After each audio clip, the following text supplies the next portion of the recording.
எல்லாரும் சூப்பரா ரெடியாகி வந்து ஆட் ஷூட் நடிக்கிறதுக்காக கடைக்கு வந்துட்டாங்க. ஸோ வந்துட்டு டைரக்டர் சார் வந்துட்டாரு. ஸோ இப்படி தான் நடிக்கணும். 3 டைப் ஆஃப் ஃபேமிலி வந்து இருக்காங்க. ஹை கிளாஸ் வந்துட்டு ரோகிணியும் மனோஜுமா, மீடியம் கிளாஸ் வந்து அதாவது மிடில் கிளாஸ் வந்துட்டு ரவியும் ஸ்ருதியுமா, ஏழைங்க வந்துட்டு யாருன்னா நம்ம முத்துவும் மீனாவுமா. ஸோ இந்த மாதிரி பிரித்து வச்சுட்டாங்க. என்னங்க நம்மளை மட்டும் ஏழையாக நடிக்க சொல்லியிருக்காங்க அப்படின்னு சொன்னால், நம்மளும் ஒரு நாள் மேலே வருவோம் அப்படின்னு வந்துட்டு முத்து வந்து தைரியம் சொல்கிறாரு.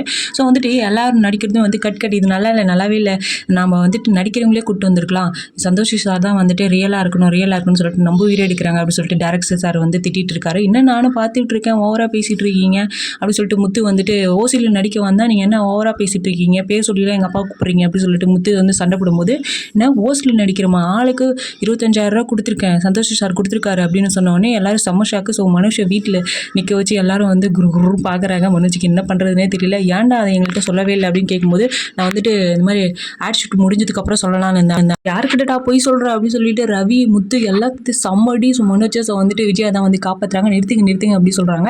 ஸோ விஜயாவுக்கு மட்டும் கொஞ்சம் பணம் கொடுத்துருப்பாங்களே, அதுவும் தெரிய வரும். பார்த்தீங்களா அம்மாவும் பையனும் சேர்ந்து என்னென்னமா பண்ணுறானுங்க, இப்படி தான் வந்துட்டு எல்லா காசையும் அடிச்சுட்டு போகிறான், ஆனால் வந்து எங்களை வந்து திருடுன்னு சொல்கிறீங்க அப்படின்னு சொல்லிட்டு முத்து வந்து சொல்ல போகிறாரு. ஸோ வெயிட் பண்ணி பார்க்கலாம் என்ன நடக்க போகுது அப்படின்னு சொல்லிட்டு 2 லட்சம் திருடுனது வந்து இன்னும் விஜயா வந்து கண்டுபிடிக்கல. அது என்னைக்கு தெரிய வரும்.